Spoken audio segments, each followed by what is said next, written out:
All right, is anything working? Yes, everything's working. Yes! Hello, everyone. Hello, EvilBread7. Nice to have you back, my friend. Hope you're doing well. Hello, and welcome to Too Long Didn't Read TTRPGs. My name is Fiona, I use she, her pronouns, and this is an accountability read-along stream where I pick an RPG from the Bookshelf of Doom or the Google Drive of Mystery. Hope you're all doing well, friends. Hope everything's good. This Harvest premise is a bit like Fantasy Brexit. Well, I don't know. It'll be very interesting to see. I think it's more of the folk horror, but I think you can always compare things like this to like isolationist themes, and it's not just usual bits and pieces. Sound is good. Oh, thank you very much for that. Hope all is well with you. It is, as always, wherever you are, whether I'm originally from the UK. I hear it's very, very hot there, so I hope everyone else is being cool really there. It is very, very hot here, but I'm at the luxury of having some air conditioning and it being very cool. It's been really nice, actually. I've actually been outside. I know. I've been. My new hobby is bike riding. I'm not very good. I don't pretend to get anywhere very fast or anything like that, but it's just nice. And I can finally. Oh, hello, Fancy Alice. I can finally. It feels like I'm doing good exercise, which is always good. So I did that. It was Pride at the weekend for where I was, so happy Pride for those who celebrate. And if those who celebrate in private, hey, good on you too. And it was very nice. It was my first Pride here. I couldn't go last year when I'd first moved over. And then we did some nice things. We went to go see some theatre in the park yesterday. And I'll be honest, I forgot how boring Romeo and Juliet was. And also how when you're in the park and you're on stage, you're more likely you're gonna like project, and what that often means is that all the really important lines come over as very comedic. I'll be honest, I did laugh a little bit at some very, very tragic things. I've never seen Romeo and Juliet be portrayed as much of a comedy as I saw last night, but it was very fun, very enjoyable. We went with some friends, which was really lovely, and it's just nice. It was just nice to be out in the park. Open air theatre sounds fun. Yes, it was very lovely where I was. Naturally, it was very warm, so everyone brought their fans and water and stuff like that. So we were all being very safe. But yes, I'd forgotten. And you know what? I'm going to make this analogy now, and I'm just going to leave it with you. Because obviously nowadays, we're talking about, movies are watered down. Like, it's just exposition, like, every 30 seconds, and it's, like, not very good, and, like, not letting the audiences work out stuff. And the reason for that, the way the writing is for both movies and TVs is because they assume you're going to be scrolling on your phone and you're not paying attention, so they have to do the lines consistently, or at least keep restating the story.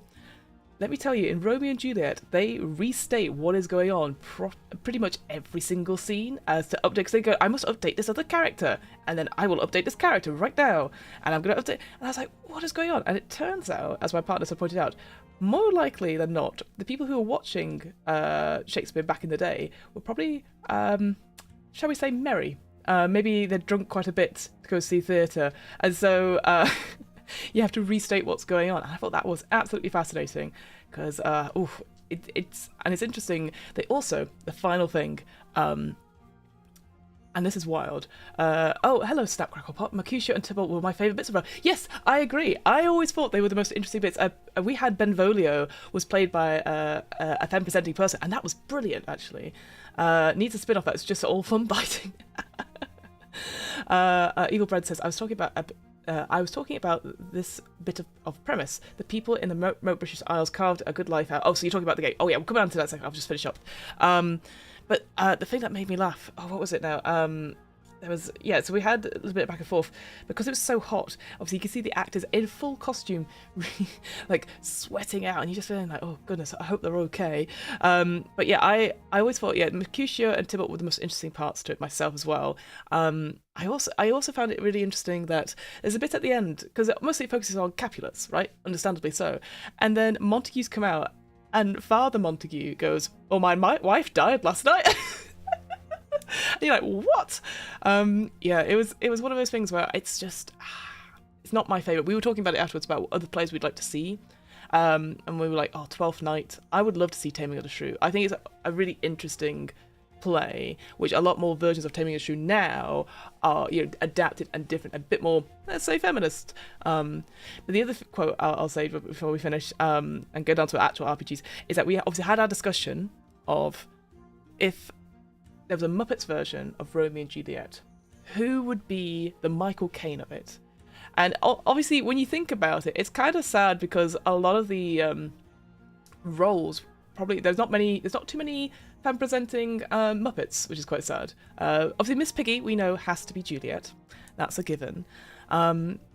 I pitched that the human has to be Romeo. It can't be Kermit can't be Romeo.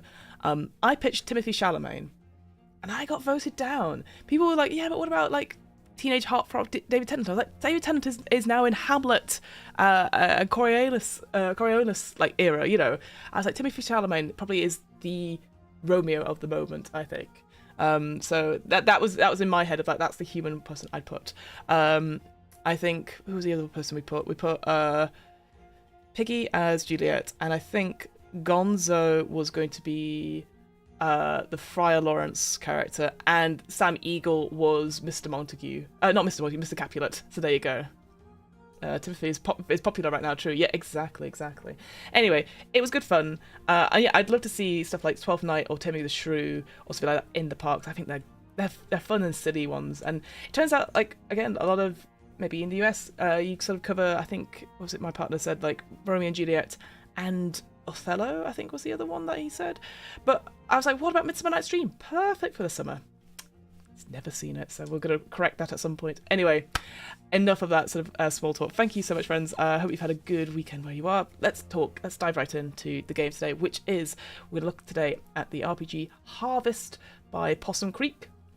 Sort of like, I believe, published by Possum Creek, but it's out on Warehouse 23, which is a website I did not know existed. I'm going to put the RPG in the link to it.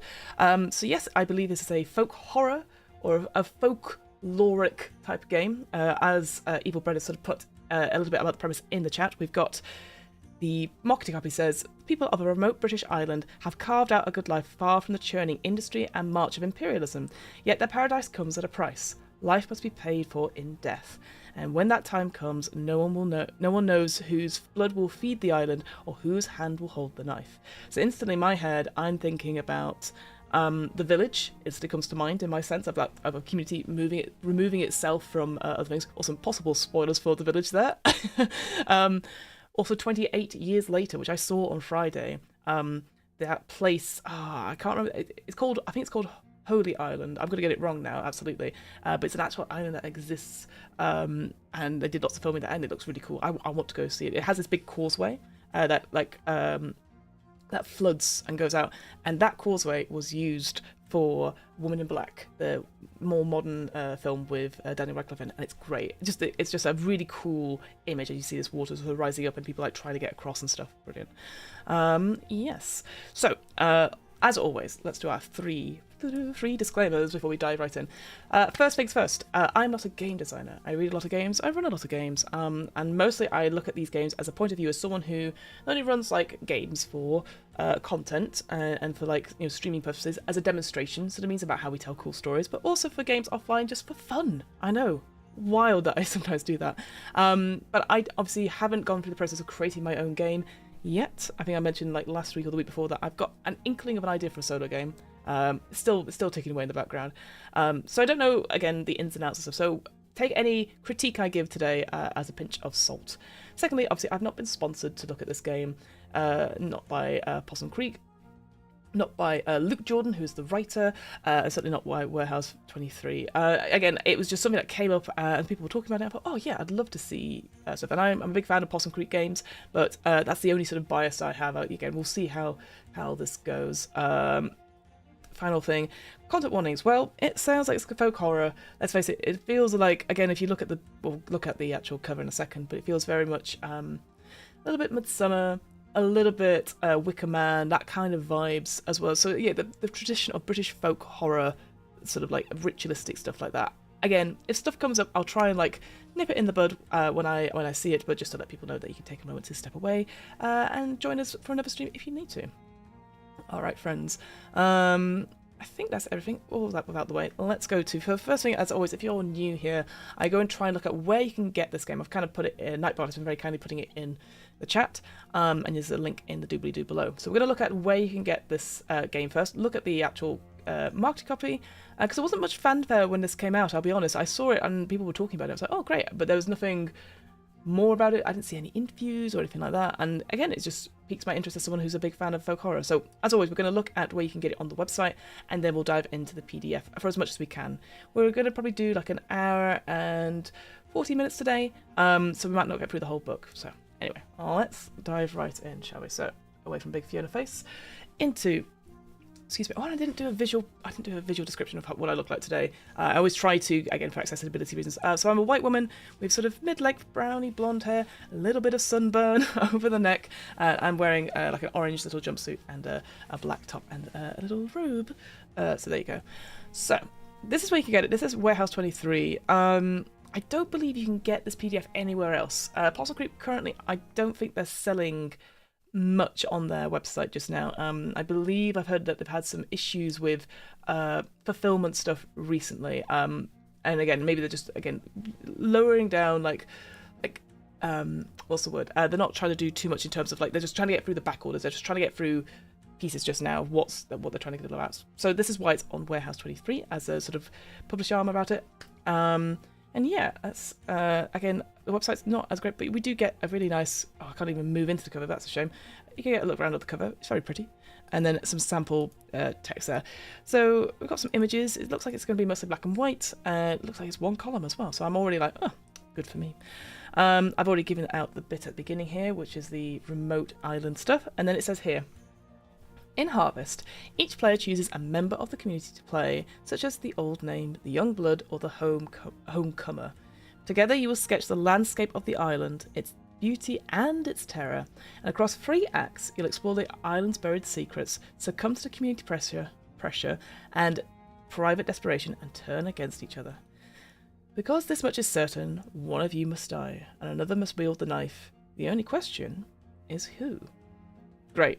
So not only have we got, again, it's got it all here. I think this is really good marketing copy. Again, this is going to be on the back of the book, for sure. I think it's just dead simple. We know that there's going to be 3 big stages of play. We know that there's going to be members of the community that don't necessarily have names, but they're going to have certain archetypes, which is pretty good.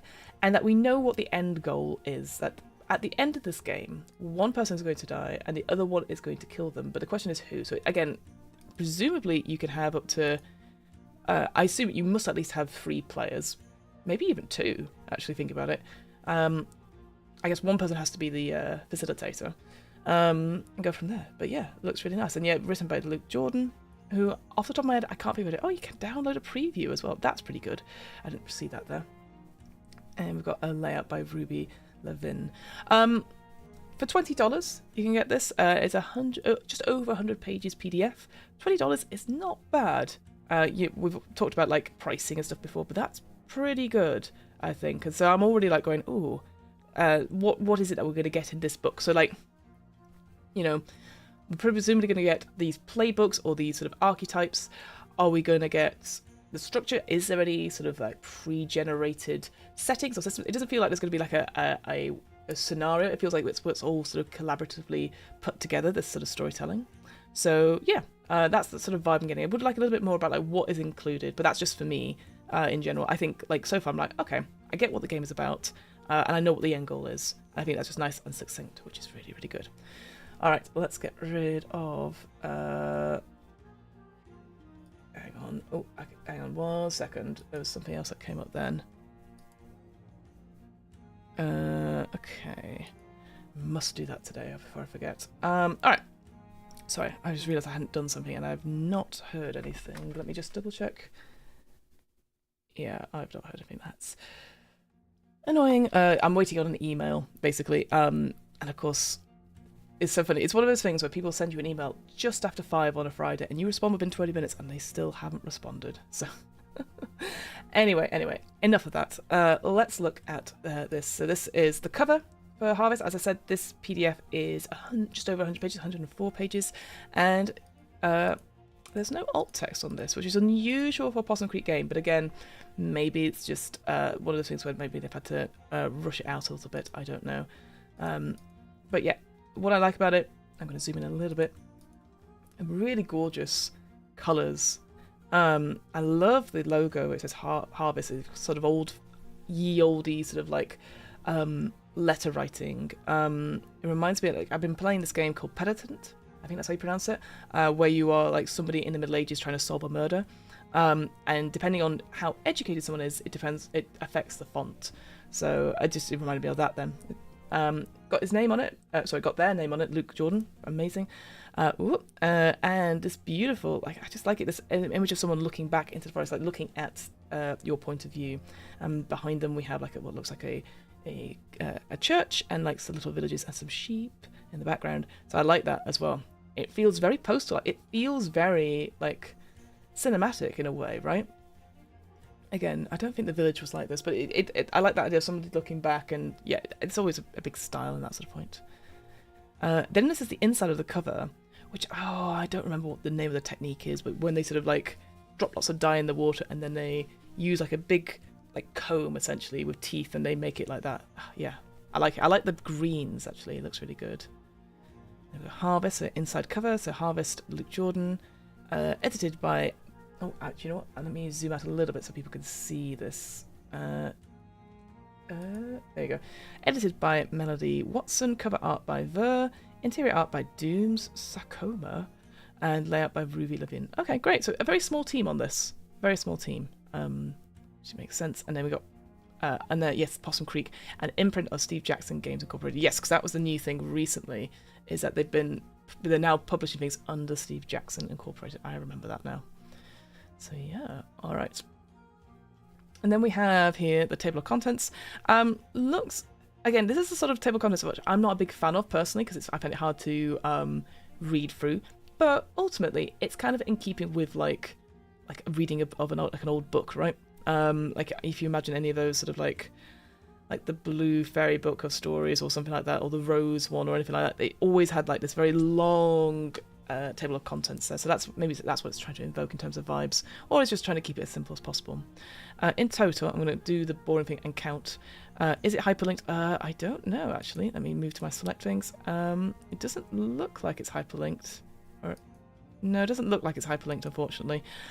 Which is, again, a bit of a shame, but these things are what they are. So we've got 1, 2, 3, 4, 5, 6, 7, 8, 9, 10, 11, 12, 13, 14, 15, 16, 17, 18, 19, 20 here. And that's it. So we've got 20 chapters. Obviously, some of these are like just like the big sort of roles. So we've got the Dreamer, the Homecomer, the Old Name, the Wise One, and the Youngblood, the Stranger. Okay, so we've got 6 roles. Can get up to 6 people. Not again. Oh, well, you know, again, each to their own. And yeah, maybe they ran out of time to get it out, perhaps. Maybe in future they'll have a hyperlink one.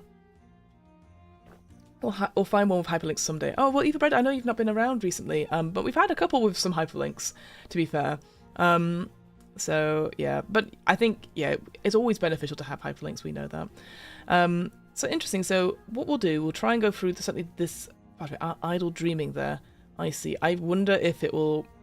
Yeah, what do we think? What's the bet on the system? Is it outside belonging game? Because that wasn't included in the marketing copy. That's what I assume it's going to be. Tokens. Oh, so yes, very much similar to Galactic and Going Rogue then, which is great. I really like that system. I need to rewatch them then. Yes, well, in your own time, of course. All right, Invocation. So I believe the vibe is going to be, it's going to be as if you are reading like I was going to say a proper book, a storybook. So we're going to have like the title here in sort of just a little bit further down of the page, and then some sort of image at the top, like a sort of like a seal or a section header, and then it's going to read. And they've got, there's a word for it, isn't it? Where the first letter is like embossed and pretty. So yeah, so we'll see how far we go. I'll zoom in a little bit so people can see. Whoop. Okay. I'll take some water and then we'll begin reading.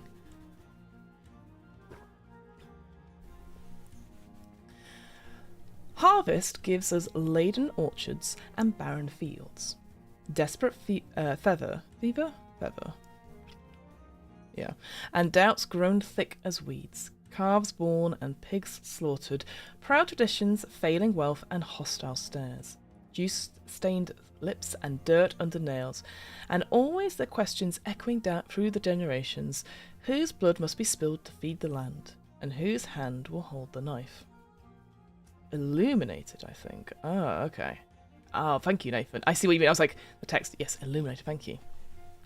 In Harvest, you play the residents of a remote island community stranded somewhere off the British coast around the end of the 18th century. On the main island, old traditions are fed into the engine of the empire, languages crushed and folkways flattened under the imperial heel. Trains chew through the countrysides as industry marches grimly onwards. Yet here, separated from the towering smokestacks by the fathomless sea, they survived unchanged. The island is a sheltered paradise, cradled by the churning waters and blessed with rich soil and perfect weather. I really say, I do like this font. The little curls on the T's are quite cute, aren't they? Folk live in hang on. Let me have my enable scrolling thing so we can go down. There we go. Folk live in simple, contented lives off the fat of the land. The sea offers up teeming nets, the orchards fill our baskets in abundance, and our fields produce record yields year after year. Life is good. And here the old rituals and stories still endure, stubborn and hardy, as full of dark beauty as the twisted willow. But this golden haven comes at a price. The island hungers and demands that its generosity to be repaid. There must be death to repay for life, hot blood soaking into the thirsty black soil. And no one can know until the time comes whose blood will feed the land and whose hand will hold the knife. Evilbread says that first special letter is called a Lombardic capital. Oh, thank you, Evilbread. Appreciate it. Who will be the sacrifice? Well, we get one of those 6 roles, presumably. And then it goes on to a note about the themes, presumably about the game. So, I grew up in paradise. Also, this must be Luke Jordan speaking, so. I grew up in paradise, but the foulness writhed and crawled under its golden skin. My home, my island, was both haven and horror, as bountiful as it was ravenous.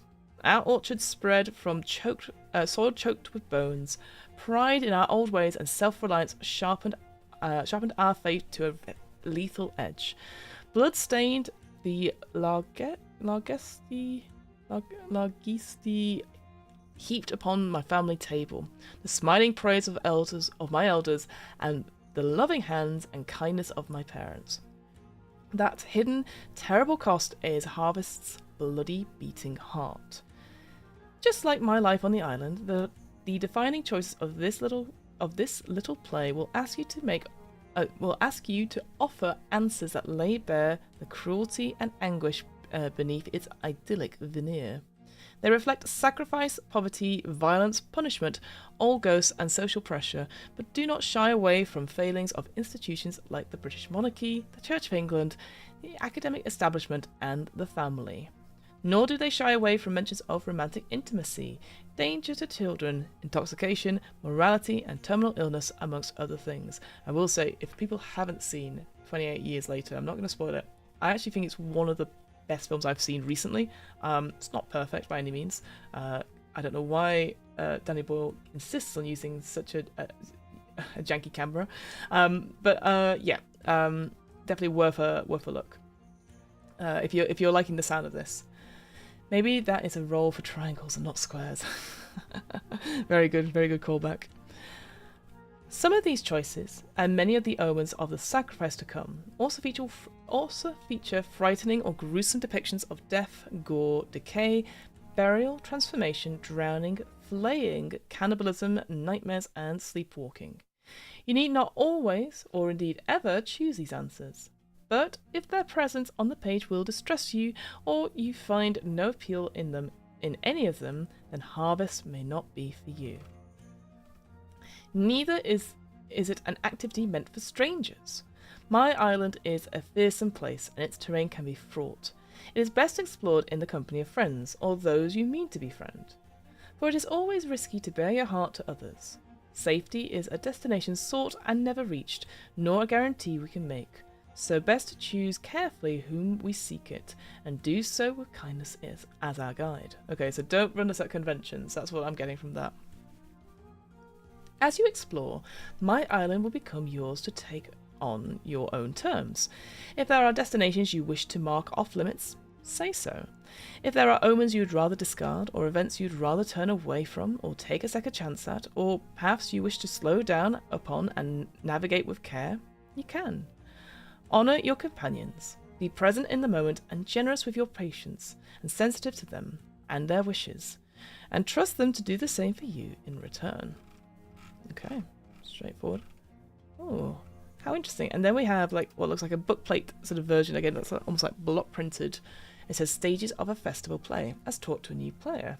I like that. It feels like those interstitials you see in like a silent movie or like in any movie really, but mostly in silent movies where they're like boom and it's like an actor prepares and all that sort of thing. Right. So like the game, so a game like Cult Divinity Lost, better to play with people you know. Absolutely, yeah. I would, unless I can't imagine running Cult Divinity Lost at a convention. That would be wild. Like, yeah, I don't know. Or at least if you're doing it on Star Playing, you have a whole session 0 for it, for sure. Let me just check one thing. Yeah. Okay, so, number 1. Gather for the harvest with your chosen troop. Set a time and a place to meet with interested friends or acquaintances. Be sure that they know the grim nature of this tale. Never expect good cheer from someone who has been misled. In advance, procure the necessary trappings. Printed broadsides for the island, the roles, and the powers. 24 objects suitable for the use as tokens. A deck of playing cards split into face cards and pip cards. Jokers removed, and a single die. Clearly it's been obviously written in a certain way to be like, let's imbibe the sort of themes of this, and maybe it's not fully 1800s British language, but you get the idea for it. At the appointed hour, be sure you are appropriately provisioned with any desired refreshments. Catch up and exchange pleasantries, and settle yourself comfortably. Ideally, appoint one of your number who is familiar with this bloody ritual to be your facilitator and guide. Imagine doing that okay, so we're all here, we're going to play Harvest. Derek, would you like to facilitate? Like, what the? Unfortunately, if you are the one that's organising, you're probably going to be the facilitator, let's face it. So, part 2 is draw the magic circle. So elect someone to read the invocation, which is on page 7, aloud to set your intentions and expectations. Sketch or read the 3rd and 4th paragraphs on a note of themes aloud and discuss. Share any corners of the island you would rather avoid throughout this little play and what excites you about the ritual to come. Then take up the island broadside and consider the options it presents. Make your marks and record your answers for posterity. So reading through what the invocation is, safety tools and all that sort of thing, and then we've got our own. I presume the broadside is the character sheet for the island. Don your masks and breathe life into them. So take up the broadsides of the 6 roles and together introduce them aloud, their descriptors, their tips, and what to explore as you play. Discuss who will lay claim to each and which will go unchosen. That's interesting because it hasn't said so far the minimum and maximum number of players. Presumably the maximum number is 6, but could you just play with 2 people? And then you just share around the other roles, perhaps? Certainly if you ideally have someone who is facilitating, maybe it is a GM-less game. Set aside the unused broadsides and consider the choices posed by the role you have claimed, creating a main character, that's italicized there, each, recording your answers for posterity. Expand and amend your answers as you like until satisfied, and consult the contents of the roles and moves as needed. Collect the broadside for your chosen power too and answer its question. Okay, so power, some sort of pillar perhaps, like maybe it's a game element that moves around. Again, just thinking about belonging outside belonging games I've played. Then 4 is set the stage and ready yourselves. Choose from the ties question on your role's broadside and ask for volunteers. Use your choices and answers to weave the characters' lives together and unearth the fault lines and dependencies between them. If you like, and ask additional questions as well. Look for what the answers imply about your main characters' histories. When did the stranger arrive? How old was the dreamer when the homecomer left? Who do the young blood and old name each call kin? Shuffle your 2 piles of cards, the omen deck of aces through tens, and the zodiac deck with all the face cards. Lay 7 tokens beside the omen deck, and 1 token on the island map for each player in your troop. Okay, shuffle your 2 piles of cards, but not together. Okay, separate. Okay. Face the audience and begin your play. So summarize the structure of the sacrifice and choose which character will encounter the first omen. Paint the vinaigrette. Paint the vignette in broad strokes, the setting, the time of day, and what has been happening, and then draw a card from the omen deck and begin play. Number 6, throughout, introduce the method. So throughout, familiarise yourselves with how this play will unfold. Focus on learning what is important to make the next decision as it is needed. Introduce vignettes as your first omen is encountered. Introduce tokens as the first move is made. Introduce idle dreaming as you consider what comes next. Let the evolution of powers and the process by which an act comes to an end wait until they naturally arise. Consult the contents of How to Play on page 24 as needed to the depth that interests you. If you have experience with other little plays like this, ground your explanations in clear examples. If you are new to such things, ask others for patience or answers as needed. Either way, it is good to take things one step at a time and pull back the curtain on your own play to help others learn. Nice. Okay.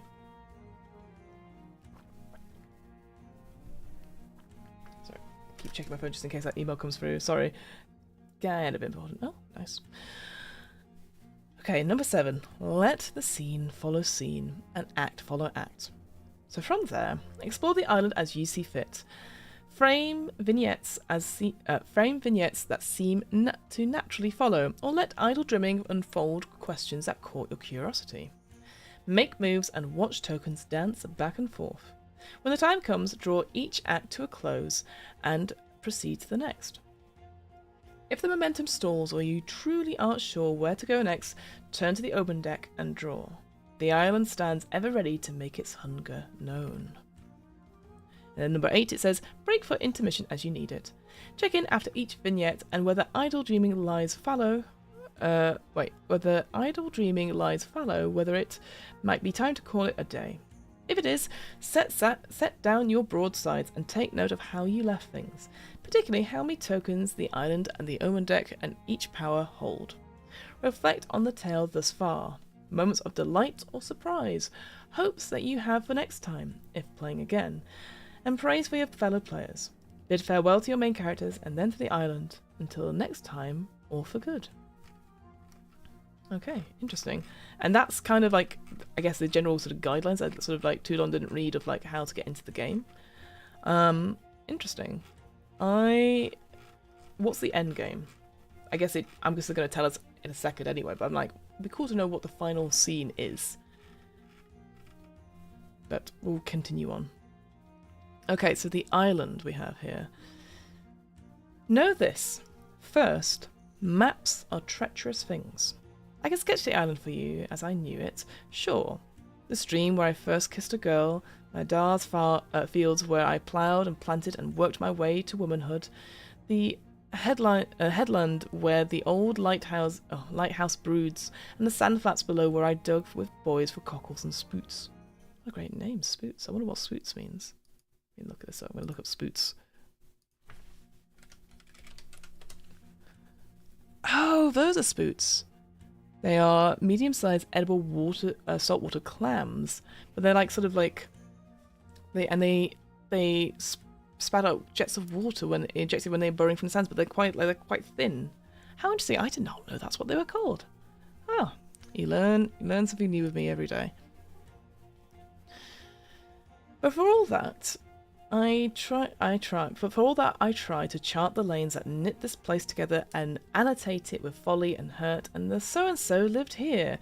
It is only my own past, sealed in amber this decade past since I left, that I will capture on this page. So again, the point of view we're getting here is that this author used to live there, but it's now changed, and is it your own island? You're both island people there? I like it, like, don't get me wrong, I think it gives that sort of vibe to it, but I am still not entirely sure who the narrator is here.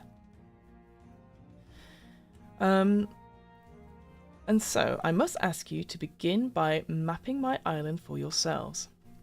Some of the marks you make will be simple. Here the smithy, which gives the iron, and the mill that gives the flour. There the green at the heart of the village where I played as a child, and the houses around it. Others may require more thought. The island has many landmarks, and you must decide together which to leave off the page and which to set down. A crowded map, after all, is of little use to anyone, and you can add to it later as you discover places I never knew or visited ones you overlooked at first. So you're getting a real sense of, like, maybe the quiet ear at this point when it's a cartography type game, you know? And you must, I fear, detail these landmarks for yourself. I've been too long gone to give my oath that the texture of the island life survives unchanged. In my day, gossips flocked to the streams like squawking gulls as they wrung their laundry, but do they still? Only you can say for sure.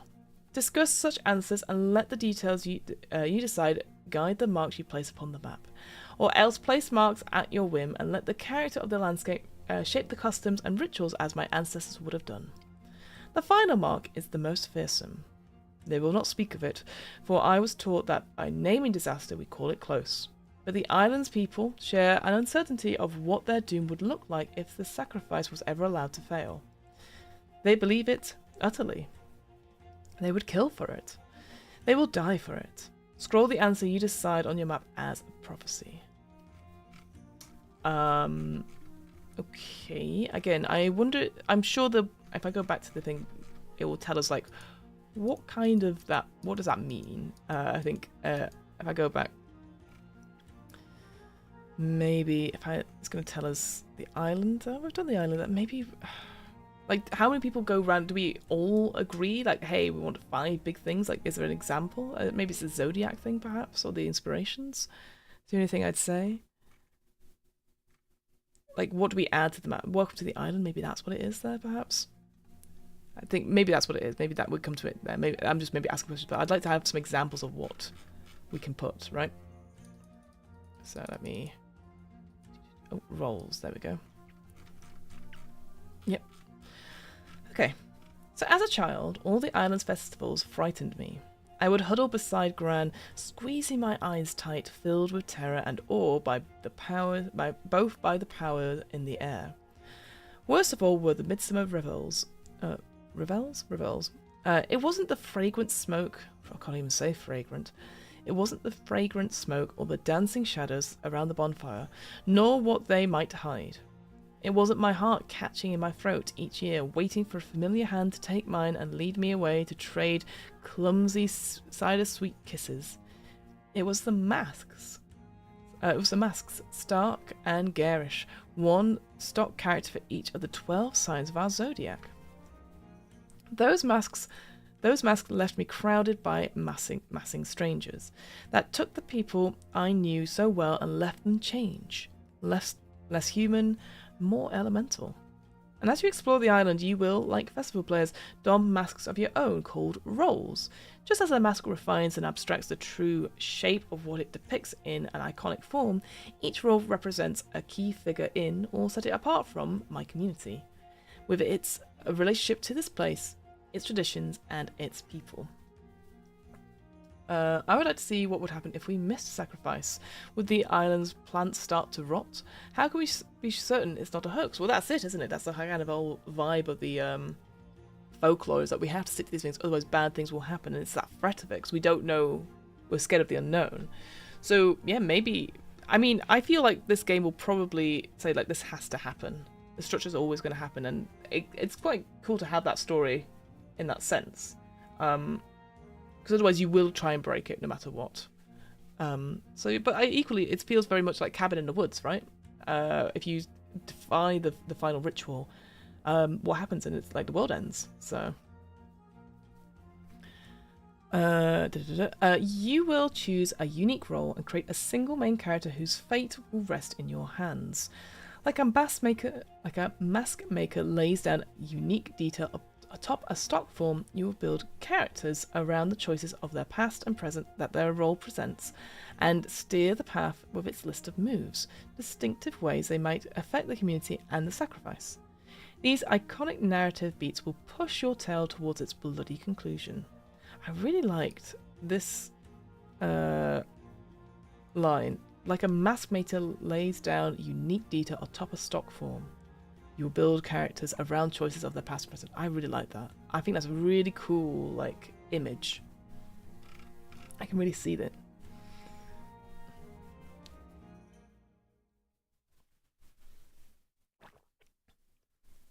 All right. So each role also offers you ways the player might help tell this tale, even when your character is not present. Some of these ways differ between roles, for no two souls I knew on the island saw the island the same. And so the stranger's player describes the island by its desolation and poverty and watches to see who is excluded, whilst the player of the old name describes lush beauty and rich history and watches for traditions followed. Other matters are universal, so there are always two ways shared alike by each role. There are always two ways shared by each role alike. Each player may introduce neighbours or give voice to the community, and invoke omens of sacrifice to give teeth to the island's hunger. But there are more to fear on the island than mere hunger. If I was named each fierce and untamed thing, god or giant, worm or wolf, haunting or horror, whose tale set me trembling as a child, I could fill a dozen journals like this one. And so for each of your characters, no matter their role, there is an essential choice you must make. What power lurks in their shadow and follows in their wake? For you must believe me.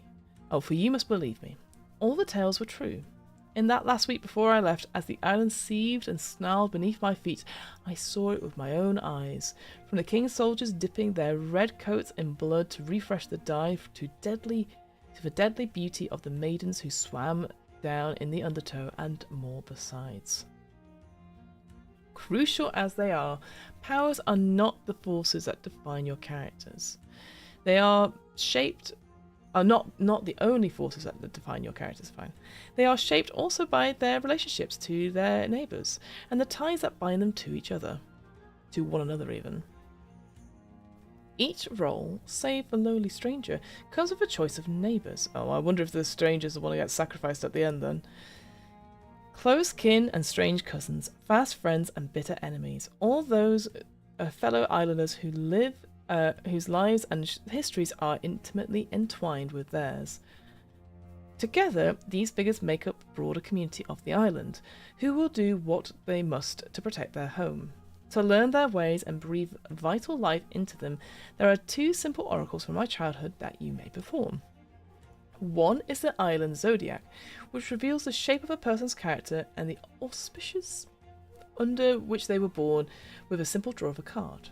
And then the oracle dice, meanwhile, uses a single die, read symbolically and not in numerical order, to divine their social standings in the community. Okay.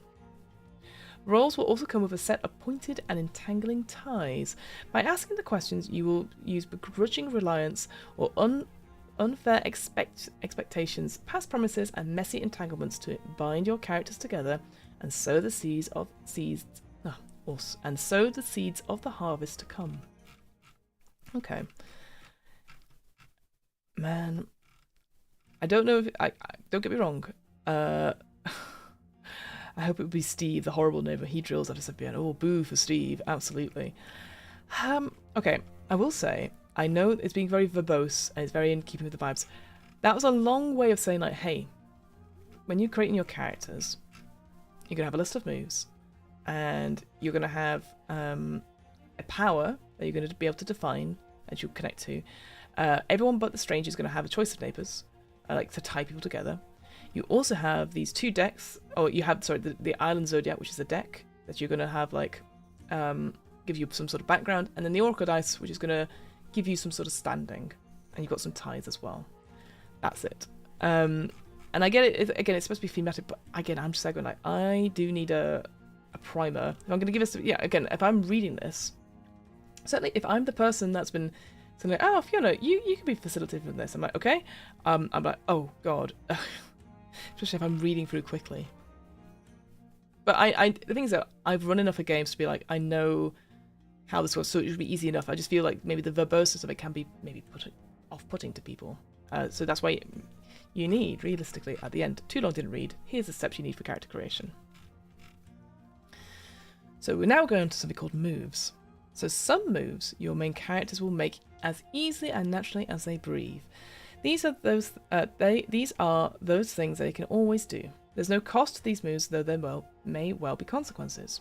The old name can always call the community together, and the strangers can always lie about their intentions or backgrounds, just as the young blood will stumble into trouble, sure as spring follows winter. I certainly did, right up until the day I left. Maybe it's supposed to tell a story for it about who this person is. Here's the thing. I bet they are the island now. Yeah, until the day I left. But I never really left, you know? So the GM here is called Old Name. No, it's one of the roles. You know, I feel like this is supposed to be like a GM-less game, because technically, Belonging Outside Belonging games aren't GM'd games. They are, you know, everyone has a role. It's more like you have one person that just talks things through, but doesn't make any decisions and stuff. So I think that's what the difference here is. It's more of a facilitating role. It's like when I did with Galactic, is that I was more facilitator with players who'd already played Galactic, so it was easy to be like, okay, so what do you think we should do next, and just got people to demonstrate the game. So I think everyone's just a role. But again, it's not clear though, is it? Wouldn't it be nice if it was clear? But there are other things that do not come so easily, choices for which a price must be paid by ourselves or our neighbours. That was my Dar's lesson when he gave up on his attempts to end my follies, borrowing dour old bricks, shears, and hiding them in the orchard, daring my peers to dive from the headland to sport in the brine below, and try to prune them instead. Wait, what? Okay. He made me swear to ask myself a question first. Always, does this drive folk apart, or does it bring people together? I failed to keep my promise, but I've patterned the moves in the way to honour his advice. For this reason, each role has two kinds of moves. We have desperate moves and communal moves. Desperate moves set your characters at odds with the community's interests, often deliberately, but at times in simple pursuit of their own health and happiness. They are disruptive, self-serving, or dangerous, much like my childhood antics. They drive folk apart. When your character makes a desperate move, you can take a token from the map to be spent on a future action. Okay, so it's a weak move or vulnerable move, so you would take a token. Or gain a token, even. If you're taking it from the map, there's only 7 tokens, did it say? Sorry, I should have checked this earlier, but I couldn't remember off the top of my head. Oh no, this is where it's going to be really hard to find, isn't it? So marks... Oh, does it say somewhere? Here. Okay, yes, it was here. Broadside. 7 tokens beside the open deck, so you can do up to 7 vulnerable or desperate moves. Okay. Communal moves serve the cause of the community and sacrifice. They turn your character's efforts towards the preservation of consensus, tradition, and morale, at times though through brutal means, and ensure that the island continues to thrive. These are the decisions that bring folk together for good or ill. Whenever your character makes a communal move, that you return a token to the island's map, strengthening the community. Some moves take the form of questions that flay characters in... Ah, wait, so you return a token. Okay, so you must be doing desperate moves first before communal tokens. Oh, interesting. Okay, that's quite interesting. Some moves take the form of questions that flay characters in your tale open and puts their past intentions and their feelings on show. Although these questions concern characters, you should ask them directly, from one player to another, and they should be answered clearly, honestly, and generously. You can then work together to discover the path by which the answers are realised, intuited, and given away. Okay. So interesting, you either take or you give it back. That ebb and flow. I like that.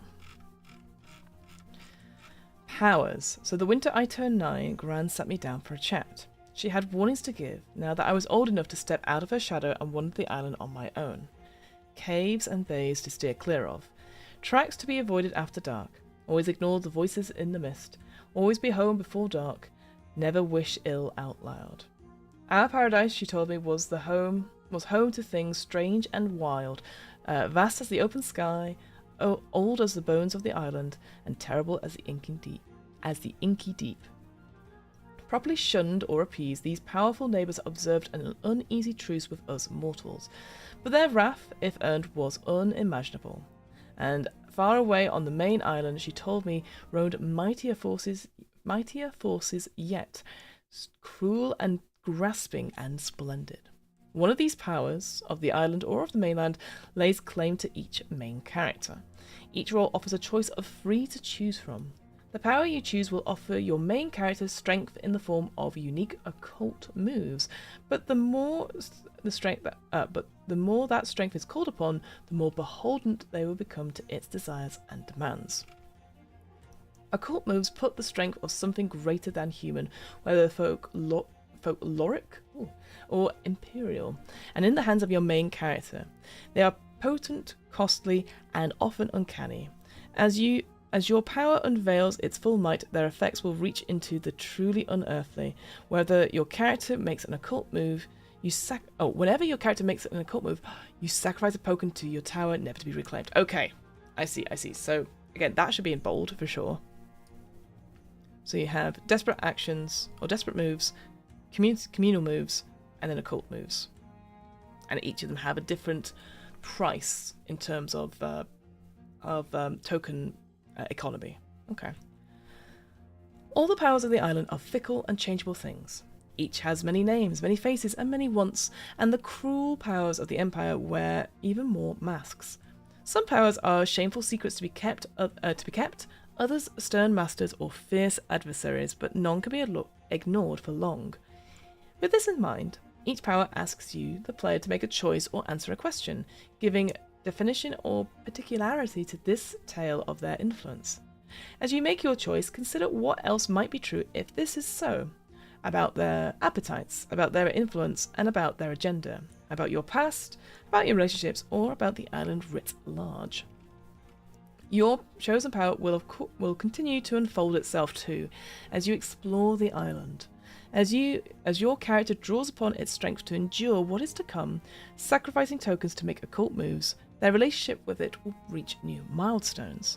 Upon reaching one of these crossroads, the power will make demands of its own, laying bare to true desires and pushing your character to enact them. Until these demands are met, it will withhold further intervention, but once fulfilled, it will reveal new uses for its strength, potent and sinister. Okay, so, okay. I like this idea that you'll all be tempted to use your power, and it will start to drain from you stuff, and then presumably the person that has like the most power, or like will be more tempted to be the person with the knife, right? Compared to the person that will be sacrificed. That's what I'm thinking. It's interesting because that feels very folklore, like these outside influences, beings we don't really know, whether you find that supernatural or maybe something else, maybe societal pressures. I think that's really interesting and in keeping with the genre, so I quite like that. And then we had the sacrifice. And it says here, it is a strange thing to realise you repeat the folly of your parent. Yet here I am, talking of the sacrifice but failing to explain it, scribbling about omens and danger whilst making nothing any clearer. I follow in the footsteps laid down by their careful silence, when I could simply cut to the heart of the truth. Forgive me. The island, I was told in that bloody week before I left, gives us everything and must be fed in return. It needs dark soil watered with hot blood and a body planted deep, the seed from which future prosperity will grow. A sacrifice.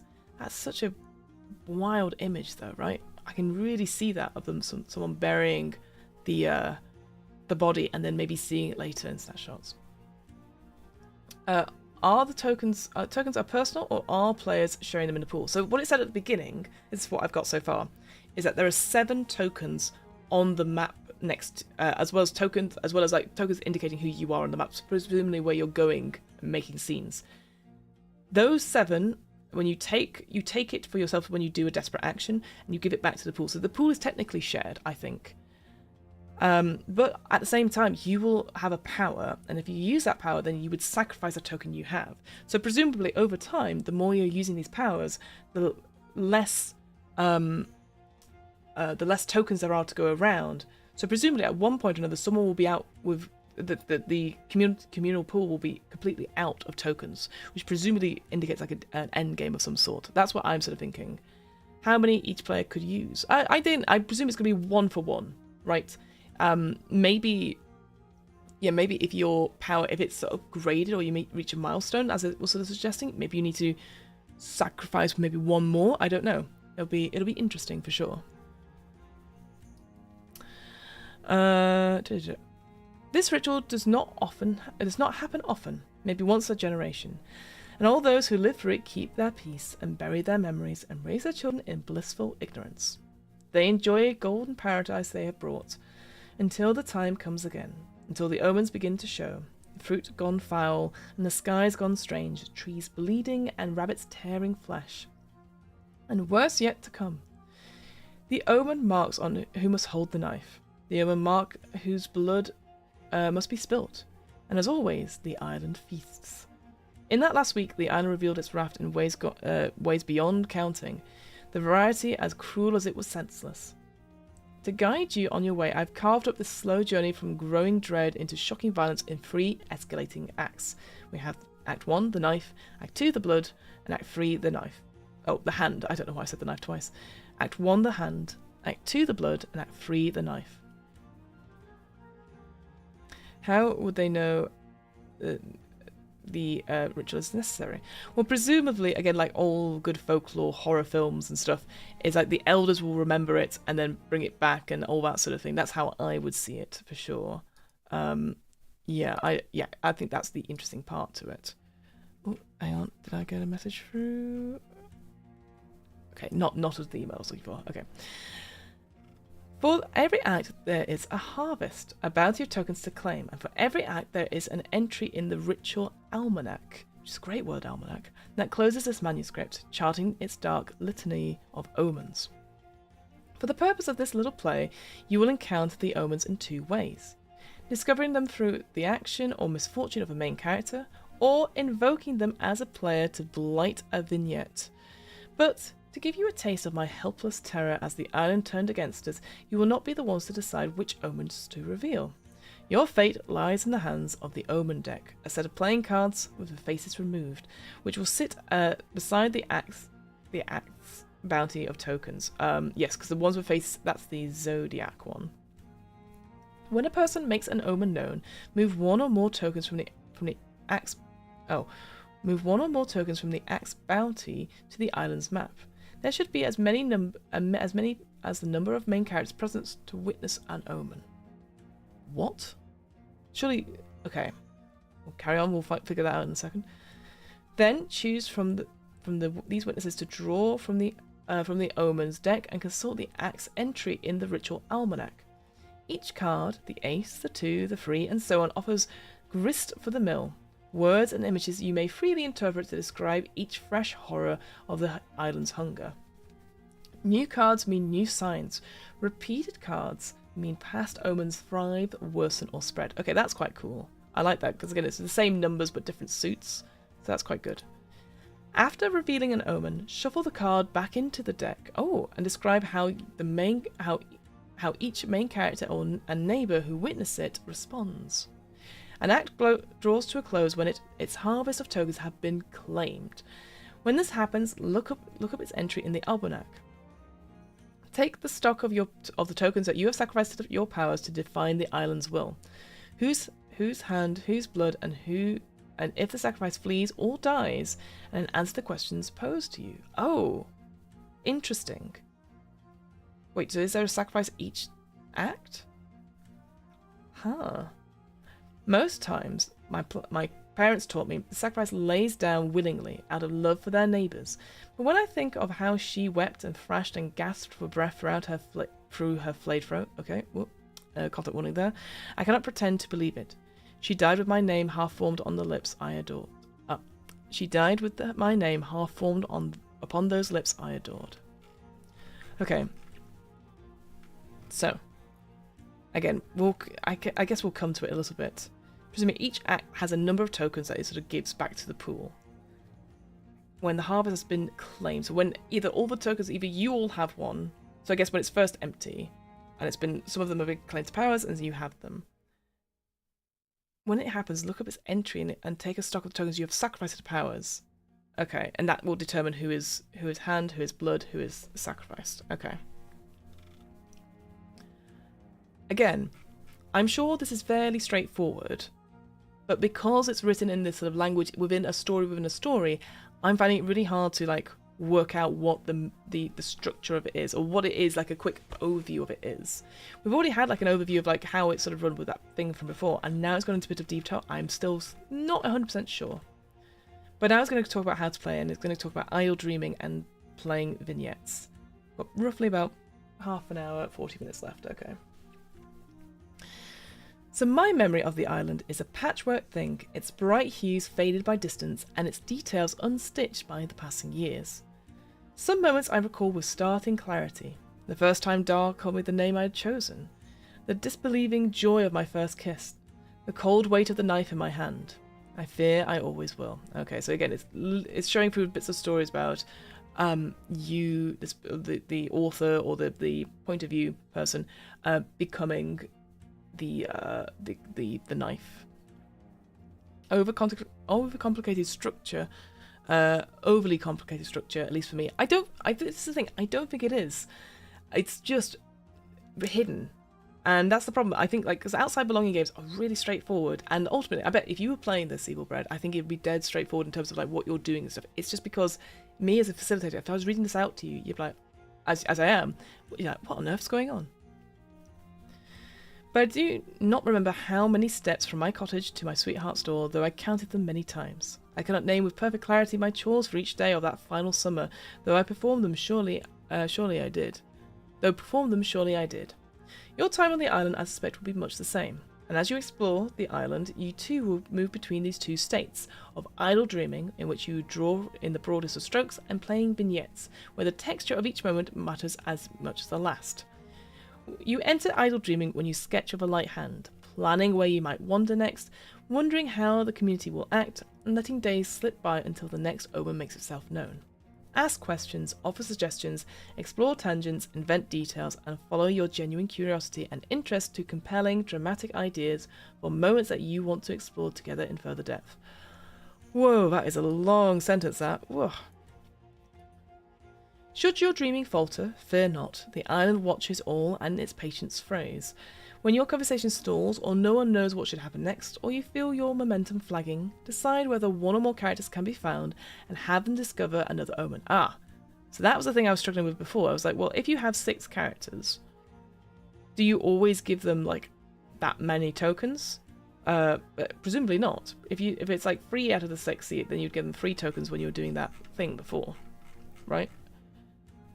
When you sort of like the bounty wants to claim. That's what my vibe was, at least. So when playing vignettes, you paint every detail, narrating your character's actions, speaking on their behalf, and pursuing their interests. Describe where on the island your characters go and what they do there, grounding your descriptions in the particular and the sharply observed. Then lay their feelings bare for your fellow travellers, just as you together lay bare with the island's own rotting heart. A vignette can start from anything. A line of dialogue, a striking image, a sudden action, and, like a good guest, should not overstay its welcome. A vignette might include an omen or moves or neighbours, but does not need to do so. The way you will unfold the island's secrets then is this. By letting curiosity lead you to idly dreaming down its paths until you stumble upon questions that are too large, too fraught, or too exciting to resolve in a discussion. By answering these questions in sharp, immediate, messy vignettes, and by letting the bloody aftermath drive you onwards to new vignettes or back to idle dreaming. So yeah, so it's just these sort of 2 cycles of like idle dreaming where you set up your scenes that you'd like to see, and you dip into one and then come out and dip in again. Yeah, I like it. It's cool, like writer's rooms kind of thing, and quite a lot of games do it. Like I said, Galactic is the one I know does it as well as Going Rogue. Those are the 2 that come to mind at least. And then it says tokens. All things have a rhythm, or so the elders used to tell me. There is a time to plough, and a time to harvest, a time for ease and a time for hardship, a time for storms and a time for calm, a time to sing and a time to wail, a time to bloom and a time to lay fallow. Right, for how right they were. The tide ebbs and flows, the sun rises and sets, the island gives, and it takes too. Through tokens, this rhythm will become known to you. That give and take, ebb and flow will become something heavy in hand, clear before your eyes and loud in your ears. Tokens are milestones you might encounter as you explore the island, markers at each crossroad showing which paths are open to you, and a cheaper currency with which to buy a survival than the one I paid. Your tokens can be anything small and plentiful. Wheat or barley is traditional, but many things will do. Oh god, acorn caps, animal bones, sea glass, dry flowers, wishing stones, or even spare change. This is one thing I dislike quite a lot in games, is that it always gives examples of what kind of tokens you can use, and ultimately, you can use anything. It doesn't have to be the same thing. Like, I've got some dice here. You could use the dice for it. I get that. But I always think people go, oh, you know, like bottle caps, this, that, and the other. And ultimately, I know what it is. It's trying to, basically anything that you define as a token, you can use. And also, it's trying to be like, hey, you don't need to buy tokens. You don't need to buy things for this. It could be anything that you define as, you know, this currency. But I always find it, they always, again, it's in the things like, you know, it could be animal bones or acorn caps. And I'm like, oh, yes, of course, acorn caps. I have a ton of those. And it's always, I'm just like, oh, it's the bit of cringe I always have when it talks about tokens. In my head, I'm just like going like, cool, paper clips. Any D6, you're not rolling, I just, for a game like this, tokens should remember the theme. I think you're right, Evilbread. Yeah, it's, I mean, I feel like, tokens here, what would they be? I think they'd be stones, wouldn't they? Yeah. I went to a Ren fair recently, and there was a table that was selling stones, and there's like $5 for anything on this table, and I was like, these are just stones. I could just pick them up from outside and put them on the table and make $5. It's ridiculous. Bottle caps are good for Fallout. Yeah, absolutely. I think it has to be thematic, but I just, every time I read it, it's always talking to, hey, you know, they could be acorn caps. I'm like, okay. And or they could be beads. And I'm like, they could be. Like, ultimately, like, I know I've got like some friendship bracelet beads I could use. You know, so it doesn't matter. It doesn't matter. Often, I don't know actually about anyone else. I actually just write down how many tokens I've given out or taken. Like, I'd rather do that, especially when we're online. So it feels like this game is meant to be done in person as well. There hasn't been any mention of like how to play it online yet. So stones or old buttons from shirts, yeah, absolutely. When you first begin your explorations, each of you must place a single token on the map of the island. Each act begins with its own bounty of tokens. Ah, here we go. 7 in Act 1, 14 in Act 2, and 7 again in Act 3.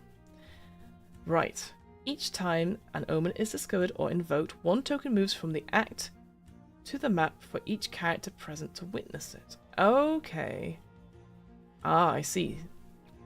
So if we had 3 people witness an omen, you'd move, in Act 1 to begin with, you'd move 3 out of the 7 over, so you'd be left with 4. And the act ends when its well of tokens runs dry. Okay, I understand now, rather than you just have it all at the beginning. Okay, it's a bit more ebb and flow. I get that. Bringing sacrifice closer and fueling the community's desperation. The act ends when its well of tokens runs dry. So it'll always run dry at some point. You'll also acquire tokens of your own. Taking 1 from the map whenever your main character makes a desperate move, threatening the island with their weakness, folly, or self-interest.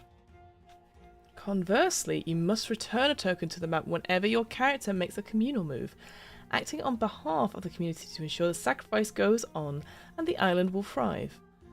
For your character to draw on the gifts of the power that has claimed them, you must sacrifice a token, placing it on your power broadside and removing it from the cycle forever.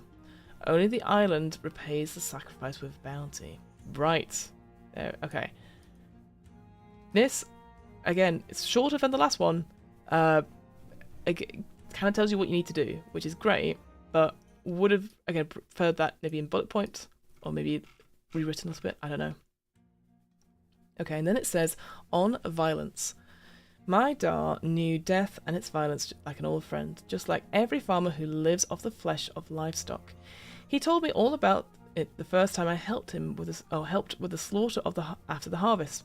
Taught me everything he knew, and me all of 8 years old.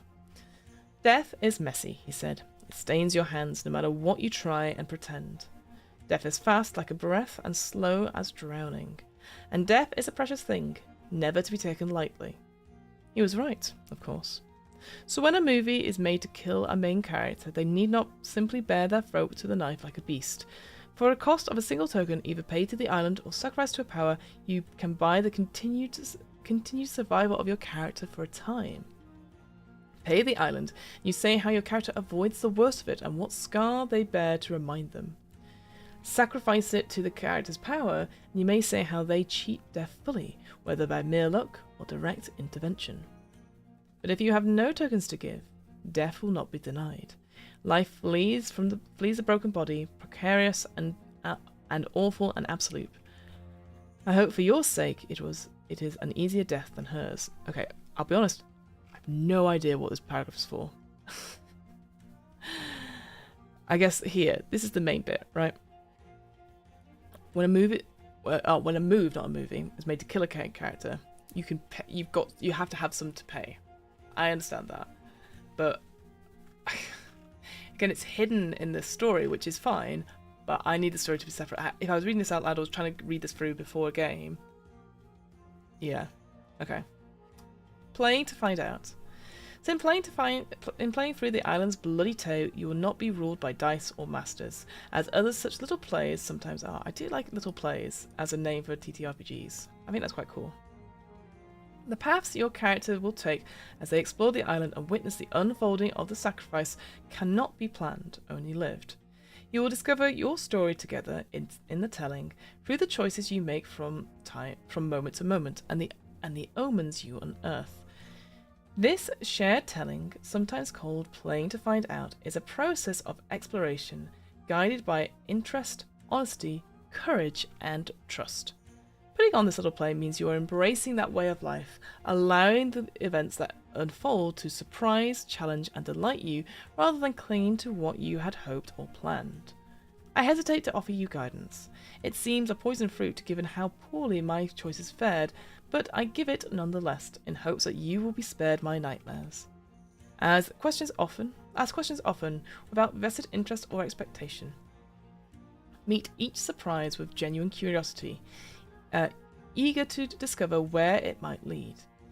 You will come to care deeply about the lives and the fates of the community, about the outcomes of about the outcomes of your choices, but surrender the illusion of control. Let the island lead you where it wills. Answer questions boldly, honest to what you know of your character and the island. Do not be dismayed when you come to a corner of the map or your character's past you have not filled in yet, or you've not yet filled in. Take a deep breath and give an answer that feels true and consistent, even if that truth is hard or unwelcome. When you come to a crossroads, make strong choices without fear of what follows in their wake. Find beauty in brave decisions, your own, yes, but also those of your fellows. Revel in the freedom of the uncertain and unknown, and fling caution to the wind. There is always a second chance at an idea, a question, or a dilemma if you wish one. With no dice and no masters here, who could stop you? Place your trust in your fellow explorers and honour the trust they place in you. Rely on your own ideas and intuitions and ideas. Oh, we've said ideas several times. Intuitions and ideas and ideas. Their wit and kindness. And the magic of the tale you are all telling together. Ask for help or guidance or a break as you need it. Offer ideas that interest and excite you, knowing that your fellows will do the same. Do not doubt your gut. When faced with multiple options, your first instinct or your strongest feeling is always the best choice. And as you explore the island together and your characters wander between idle dreaming and vignettes, you'll stumble upon the answers to the questions most mundane, such as, what happens next? What do they choose? Where will they go? As well as the vital, whose hand will hold the knife? Whose blood will be spilt? Will the sacrifice succeed? In this way, your story will take on a bloody, monstrous life of its own, setting you free to witness how it unfolds and what terrible destination it will reach. Can the island survive its ending? The only way to know the path is to walk it, and for your sake, I hope it is a kinder tale than mine. So yeah, actually, so it's, maybe Evil Bread was right. Maybe we don't, maybe it can succeed or fail. We don't know. That's interesting. That looks like that to be the end of that big section there. And welcome to the island. So I guess this is like, okay, that's a good point. Let me go back a little bit. So I'm aware of time as well. I don't want to be harping on this for too long. So like, it talks about the stages of a festival play. It's trying to give that sort of thing, giving it to the new player. But as a new player, I'm finding this like, I'm even a new player to this, I am finding it like, okay, you split it up into sections. I kind of wish, and maybe, again, maybe it's just my tastes, I kind of wish the story was like kept to like a little paragraph at the top and then gone through rather than like a little bit back and forth. I understand why it's in this sort of language, as if it's like, I'm telling you this from my experience and now you're there and this is pretty bad.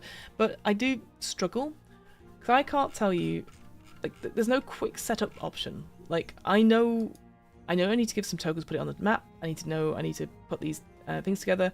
And maybe the character sheets will tell us a little bit more about what we need to do. But you know what I mean? I feel like a bit like, oh, I feel a bit of a loss. And I have to read it a few times. I'd have to even make my own reference sheet. And that's always a bad sign. I'd rather have a quick reference sheet. Here's all the stuff you need to set up. Here's the stuff you need to do character creation. In the acts, here's all that sort of thing. An example of play would be nice too for each act. Absolutely, Evil Bread. I absolutely agree with that. Especially when you have all this stuff already of somebody doing a, like, maybe it was supposed to try and do that with the way the language is here, perhaps.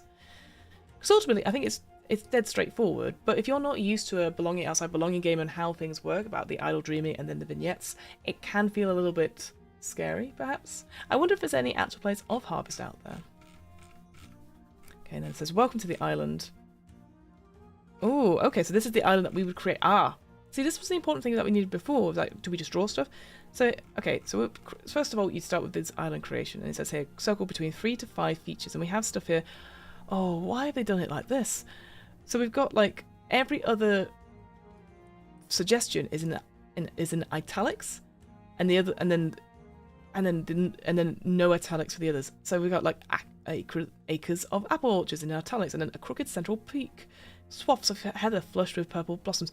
Like, why? But why is it in italics? Oh, I don't like that at all.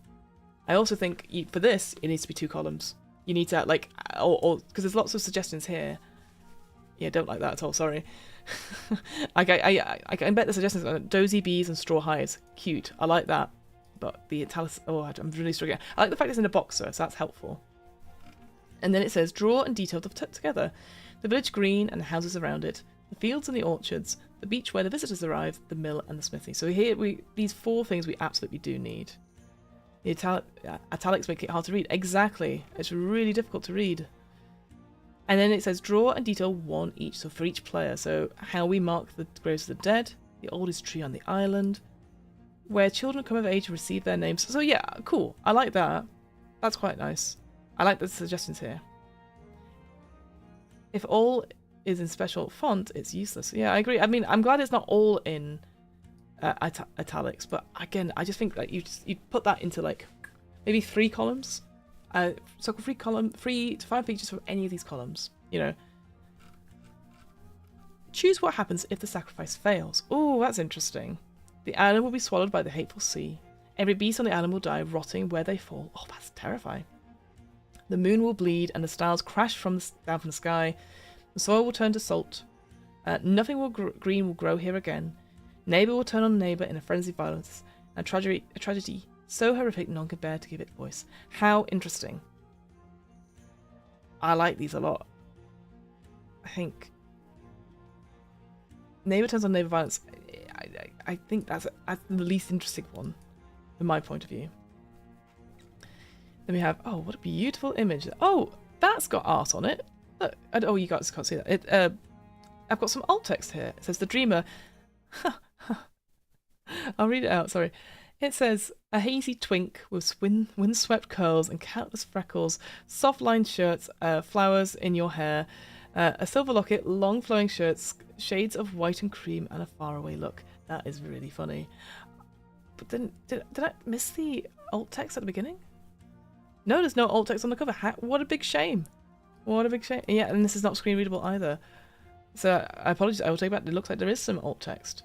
But there's no alt text on any of the other things, just on these particular images. That's so funny. What was it said? It was said a hazy twink. Great. And so this would be the character. Interesting. So this, I won't read through all of it. So you get a little bit of information here. You've got this image of the person. And it says the dreamer is a yearning individual, so it gives kind of like a point of view and how they see the island. Interesting. And you got some tips for playing. Names and a pronoun. Oh, I thought you'd be called like the dreamer or something like that. That's fine. Okay, and then usually, yeah, as we see here, so 3 reasons you can't leave, 2 reasons that you wish you could. Okay, so again, easy enough to sort of talk these things through. And here are moves you can always do that don't cost anything. We've got desperate moves where you take a token from the island and it tells you here, and a communal moves you return 1 from the island. Very cool. And then, oh, we got the undertow here. That's the power. Scary eel mermaids attack boats. Lots of teeth. Does that come with the power? Sorry, I'll just double check. Does it tell you what power you take? Yearning. Here we go. The Undertow, the Barrow Queen, and the Wicker Ways. So you pick one of those hidden powers. Okay, cool. Choose one and then describe the song the ocean has been singing to you of late.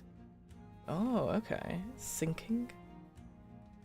When you give the Undertow a 3rd token, you gaze out to sea and spot a dark serpentine shape coiling in the deep waters past the beach. Flip a coin to learn what they demand of you. Until you see this done, you cannot use any occult moves. Oh, that's pretty cool. I like coin flipping. The Barrow Queen. Oh, I see. So they're sort of showing each of the 3 powers that you could take. Presumably, then you have 3 unique powers for each of the 6 roles. Great. So the Barrow Queen. Ooh.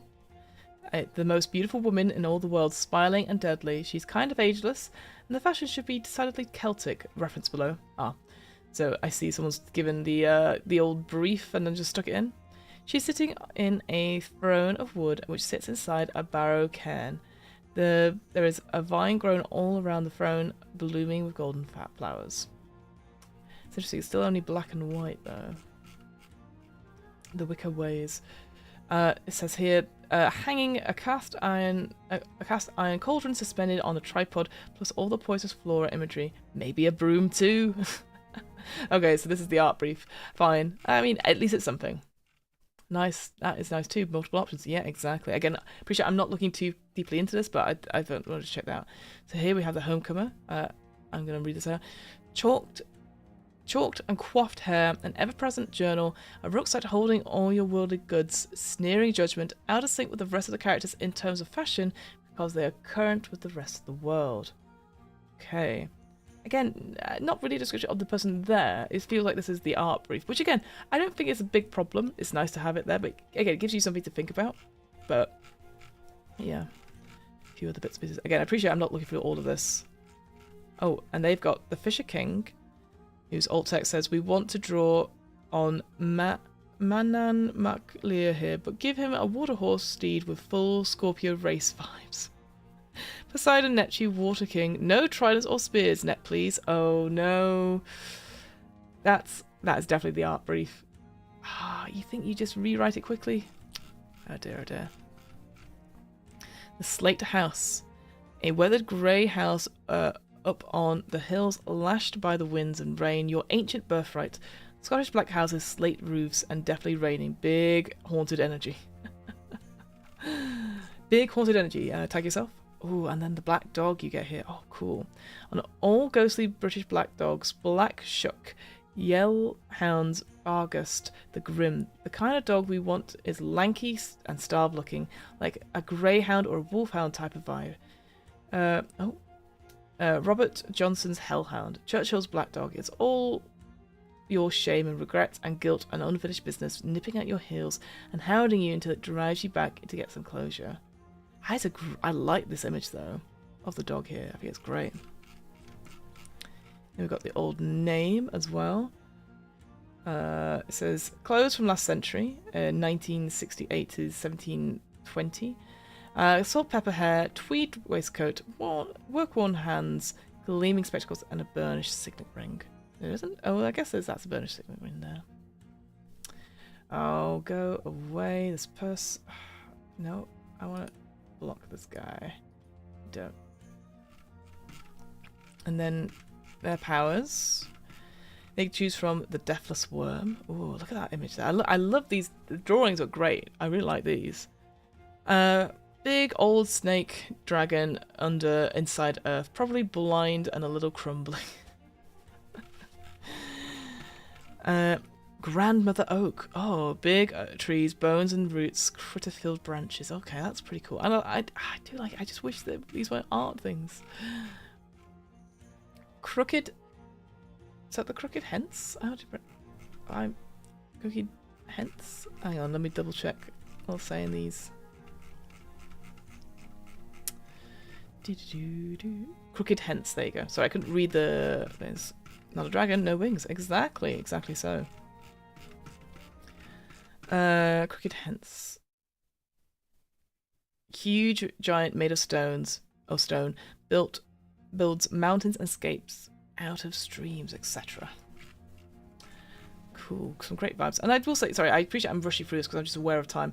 But yeah, I like how here it says that, it gives a little bit about like a little bit of flavor text, and then you get some powers, and like obviously the more you give a third token and then a sixth token, it seems like those are the things that you'd like would unlock those powers, which is pretty cool.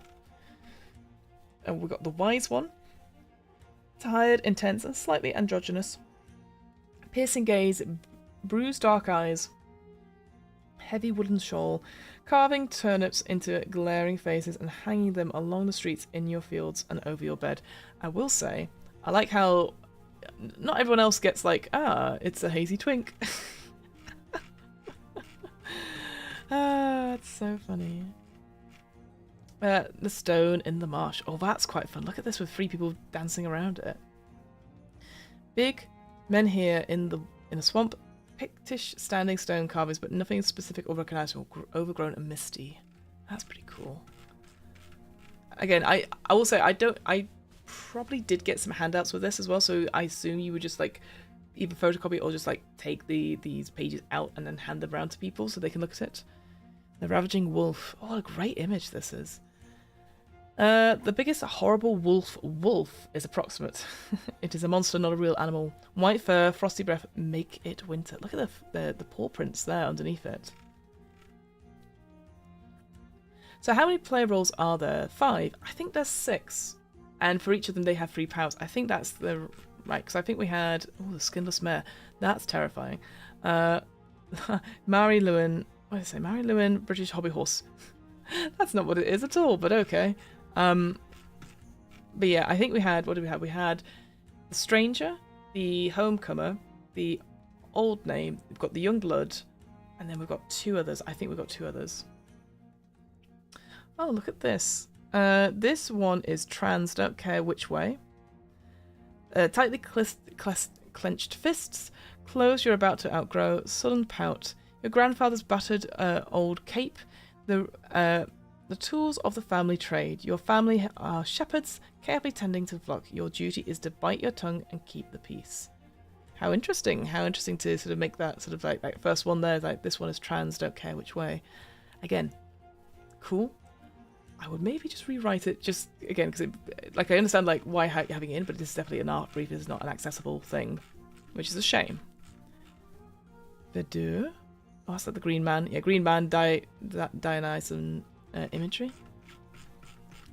The Storm Shepherd. Oh, that's pretty cool. Look at that. Sky Father, but in the scarier way than usual. Slightly grey and ragged. Odin and Wanderer Grimnir mode. And we had the Sun King. Wow, goodness me. A golden coin and a sun are the same thing. Wheat and golden brightness, the shiny sunny sky, etc. And then we have the Stranger. Yeah, wow, look at that. They've got, looks like some sort of decay on them. Okay, I'm going to read out what the old text is, and I'm definitely saying it word for word on this one. So that this one should be a lady, right? Like a hot older lady? Very distributable. A thousand yard stare, an old engraved pocket watch, a gaunt and hunted look, hands scarred by violence, navel tattoos, hints of showing underclothes. That's such a vibe. Yeah. Wow, look at that. The crown as an influence. Red coat uniform laid out to be worn, but bloody and rough. Also, a nasty little knife that you could hide up your sleeve. It's also bloody. What knife?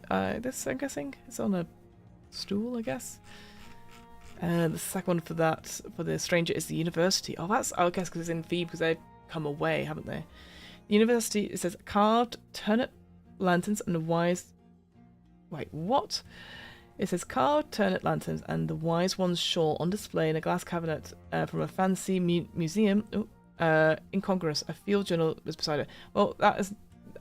Unfortunately, that is not right. That is definitely like a bug in amber instead. So again, not even correct art briefs. We have the Holy Church. Oh, wow. Stained glass window depicting a Christian missionary going to an island. Perhaps Christ is there watching. But yeah, you get that sense of someone like going to the island of some sort. Okay, and then you go to the ritual. Ah, and this is the actual thing when you do the portents and stuff like that. Okay, interesting. Oh, sorry, no, that's not correct. It says here, this is Act 1, so character of this act is inquisitive and foreboding. It is a good time for planting seeds, first meetings, and building good habits. Remember, bounty and decay are two sides of the same coin. As this act opens, place 7 tokens alongside the Omen deck. And so ending this act, when no tokens remain, count the number of tokens held by each power. Whoever's given the most shall bear the knife. Answer together, and you get some questions to answering there. Interesting. And then we've got the omens. Ah, perfect. Okay, so that's dead simple then. And then 2, the blood. The character of this act is tense and watchful. It is a good time for growing closeness, building pressure, and laying secrets bare. Remember, the shepherd loves the lamb, but it does not blunt the blade. And as this act opens, place 14 tokens alongside the open deck. And when no tokens remain, count the tokens held by each power. Who has either given the least should be the sacrifice. Okay, my question is, what if there's a tie?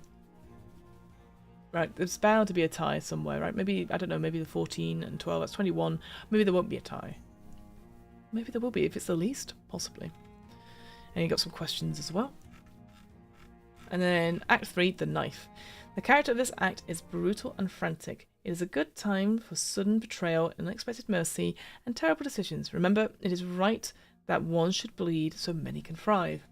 And we go back to giving 7 tokens. And when no tokens remain, the play is over. And then it says, if the sacrifice lives, the island suffers. And if their life's blood is soaks the thirsty soil, the island thrives. Now decide what becomes of your characters and narrate their futures. Okay. And then we have the Zodiac, which will give you character stuff.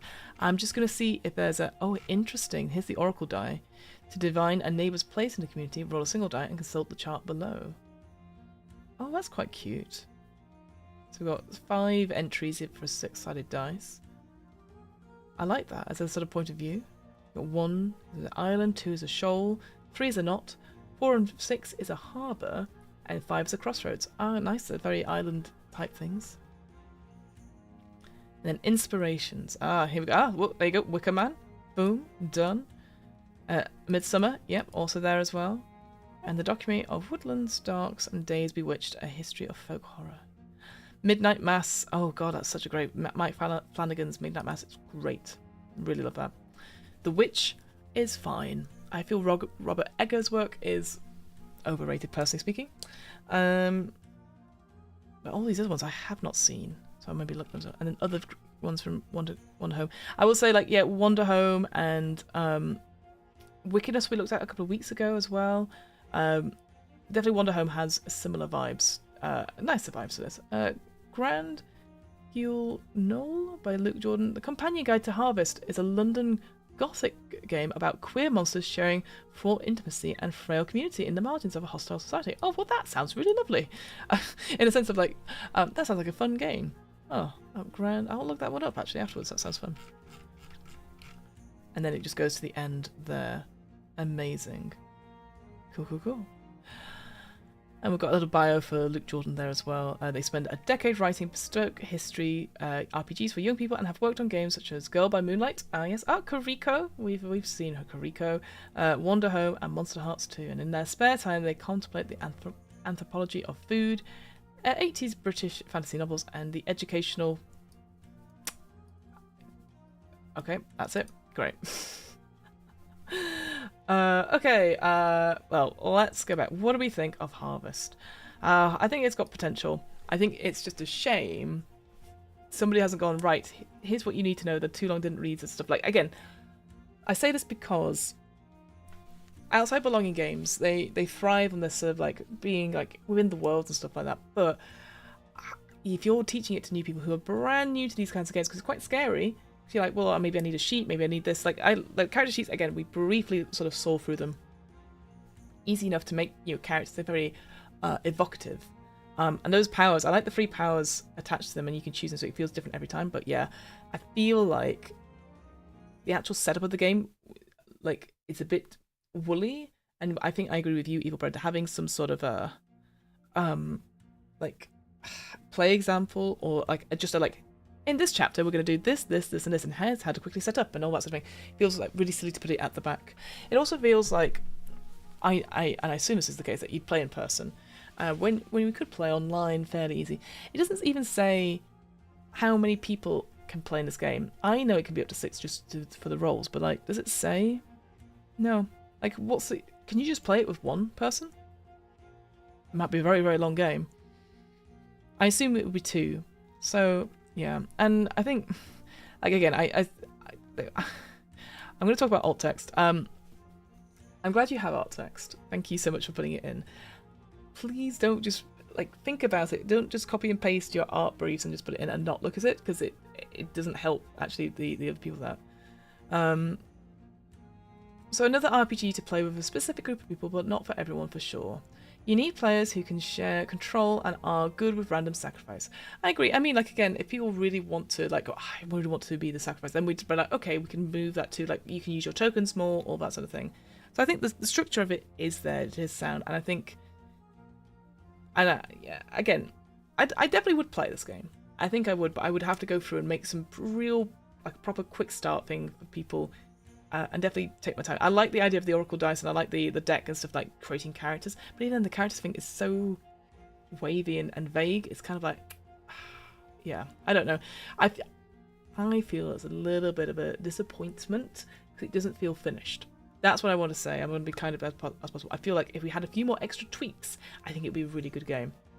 Just so we can, so like people can just get up and go. Like, was obviously I blast through the last 70 pages in like 7 and 10 minutes because I was like, oh, I know what this means. But yeah, it feels very unnecessarily verbose because it's trying to keep in a certain theme or style, which is totally fine. But you then need to give the Too Long Didn't Read the quick version of it, and I feel bad because I just think if I play this game, I'd really enjoy it. So yeah, a little polish, as Evil Bread says. Yeah, absolutely. But thank you so much, friends, for coming with me. Harvest has been on my list for a little while, so I'm glad we got to read through it. Like I said, I think I would absolutely play it. I definitely could see it for a place in my upcoming podcast I'm doing about horror stuff. It would be very interesting to do. But again, it just needs a little bit of tweaking, a little bit of polish. If you want to grab your copy, check out it on Warehouse 23. It's roughly about $20, which I think is actually a really good price. Like I said, it's just this little shame it's not fully. It feels like it's not finished, this version. But yeah, go check it out. I'm definitely going to check out the other game that was recommended by Luke Jordan. This was the queer London Gothic monsters. Like, Tick, tick, tick. Let me go back to Big Fiona screen very quickly. Hello. So what we're doing next time, friends. Oh Lord, why have I got so many messages? Why are people messaging me? Wednesday next week. So yeah, this is the only one for this week, because I realised I've got to do a lot of prep and stuff for my Cantor Obscura game that I'm doing at the end of the week, which I'm very excited for. But next week, so the 2nd of July, we're, fingers crossed, we're going to do Dogs in the Vineyard / just dogs, which I've been very interested about. Essentially, let me read out the thing. Dogs in the Vineyard is an independently published role-playing game published by Lumpy Games in 2004 that's loosely based on the history of Mormons. Designed primarily by Vincent Baker, who's part of Lumpy Games. Lumplay, I think.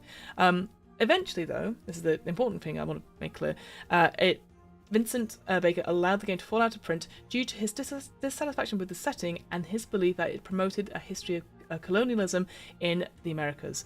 But in 2019, he gave permission for, I believe, K.N. Obarger to publish a setting-free version, which is called Dogs, the Dice Pool, a moral predicament-based generic role-playing system.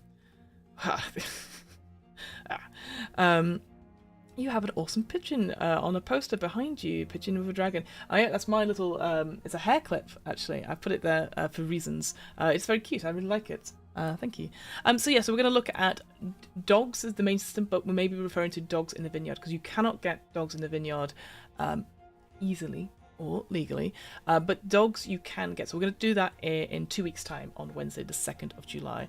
And then we'll be back for, hopefully, normal schedules on Wednesdays for Too Long Didn't Read at 11 a.m. Central Time, 5 p.m. BST. Your own time zones may vary. Thank you, folks, so much. I heard about that game. Oh, good. Well, again, I don't know anything about it. It's just one of those things I thought was interesting that we were going to try out. If you have enjoyed this Too Long Didn't Read, thank you so much. Please come and check out What Am I Rolling, which is a twice-monthly tabletop RPG one-shot podcast. Speaking of belonging outside belonging games, you can go check out right now. We've put out the first episode of our Galactic one-shot, which we did a live stream of a couple of weeks ago, but it's now out in audio form. So you can go check that out and see like a belonging outside belonging game work. It's weird that this is tied up really well with Harvest, I'll be honest. If you're like, I just want to talk about some Dungeons & Dragons, I'm like, well, you're wrong, because that's not what we are anymore. Come check out the DM's Book Club, which is a weekly book club podcast where we talk about some Dungeons & Dragons, but also lots of other games, it turns out. And we talk about them and what we can do to make our stories better if we take bits of setting from them or bits of game, whatever it is that appeals to you. We read the books, so you folks don't have to. On top of that, congratulations for reaching 1,000 messages in stream. Thank you, Restream. I very much appreciate it. Let us do RP. Come check out, the final thing is RP Geeks. It's the other show. I'm 1/3 of the RP Geeks, which is a nerdy TTRPG show of epic stories and fascinating facts. We are midway through Urchins, Kids on Bikes game, which has been lots of fun, really enjoyable. I recommend checking it out if you want some silly antics. Again, more gothic themes, it seems. Come check that out. That's going to be it's tomorrow. It's our 4th session, chapter 4. But yeah, we do lots of different RPG systems, which I know someone mentioned it in the chat earlier. We did Cult Divinity Lost on there. That was my first game I ran for them. So you can go check that out. But we also do a whole lot of games, and it doesn't matter about the system. It's just about having fun and delight. So there you go. Finally, I know it's been doing it throughout, but just in case, if you've enjoyed this or have enjoyed any of the Too Long Didn't Reads, I very much appreciate sending through a Ko-Fi. All the money just goes back into this what I'm doing, essentially. And it just helps with, like, if there's a cool RPG and stuff like that, it gives me reason to keep doing it. But there's absolutely no pressure. I appreciate right now the world is awful, and you might be, like, just hanging on to your pennies and stuff like that. But if you feel so inclined, feel free, but there's no pressure to. That's it. That's all I have for today. Thank you folks so much for joining me for yet another Monday. Like I said, we're going to be back next week on Wednesday, the 2nd of July, for Dogs in the Vineyard / dogs as the main draw there. And yeah, that's all I have for you. Much love. Stay safe. As I always remember, Eurogamer, stay hydrated, but make sure you drink water. If you're going out, if it's really warm where you are, just make sure you're in you're just okay, because no one likes heat stroke. Let me tell you that. But yeah, much love, and I will see you folks next week.